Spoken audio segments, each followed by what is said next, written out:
Let's start with the shortcoming. To accommodate this massive camera island, the Xiaomi 15 Ultra's motherboard is almost hollowed out. It's barely a motherboard anymore. It's like a frame designed to secure the camera. As you might expect, limited by this design, its gaming performance might not be the best. To make room for the 1-inch main camera and 1 by 1.4-inch periscope telephoto camera, Xiaomi had to remove the variable aperture in the main camera and even downgrade the ultra-wide. Oh, and the new periscope telephoto doesn't support macro shooting either. Honestly, I get it. Making a 100mm 1 by 1.4-inch sensor to do macro would likely make it physically impossible to fit into the phone.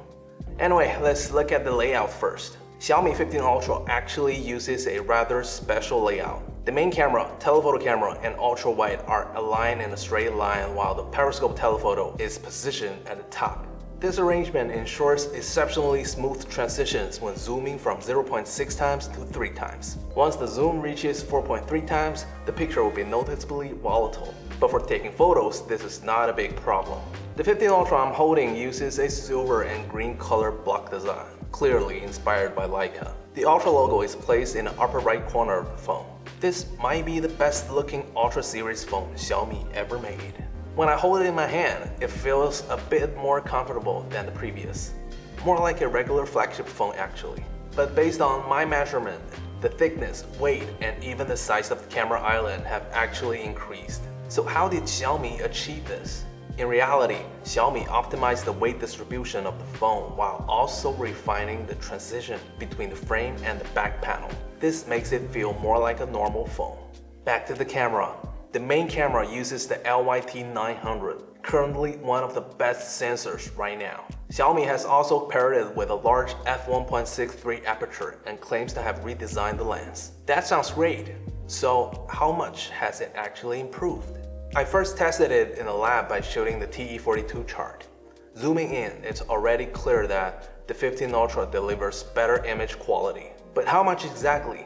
How much has the center-to-corner resolution improved? Now, importing these photos into analysis software, we can get two values, MTF50 and MTF25. These two values can be used to represent the resolution of the image. MTF50 represents the details most sensitive to the human eye, while the MTF25 represents the resolution limit of human vision.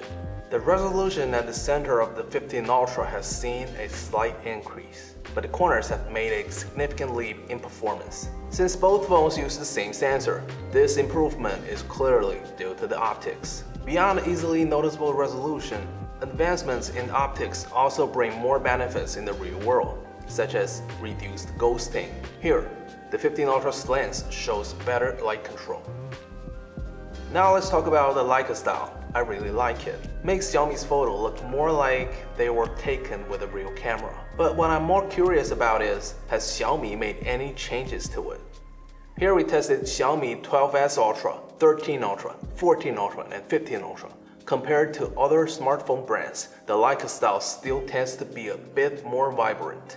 However, the Leica style is becoming more restrained. The 4th generation of the Leica style shows more similarities. Light greens have been enhanced, while the deep greens have been toned down. This creates vivid and rich green. On the 15 Ultra, there's also a slight reduction in magenta and orange red. In the sample photos, we see a decrease in saturation but an increase in brightness. Overall, the changes in Leica style on the 15 Ultra are not that big.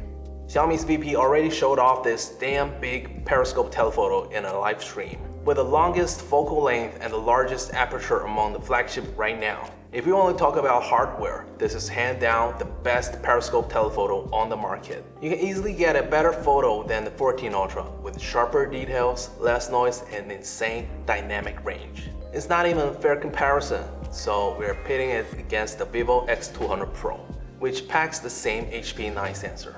Who will be the new king? Since the two phones' native focal length are different, it's difficult to make a fair comparison using the traditional method. We will have to force Vivo to zoom to 100mm, which obviously gives Xiaomi the advantage. Lab tests can measure the resolution of both phones at their native focal length. Here we are looking at MTF50, and it's pretty clear that the Xiaomi 15 Ultra has a slight edge. I also took some samples. Whether it's daytime greenery or nighttime cityscapes, the Xiaomi just delivers better detail. The Xiaomi 15 Ultra also brings a fresh new camera interface. It's way cleaner now. Swipe left on the camera screen to access more settings, with HDR and other options tucked into the second menu. So say goodbye to the old and complicated interface.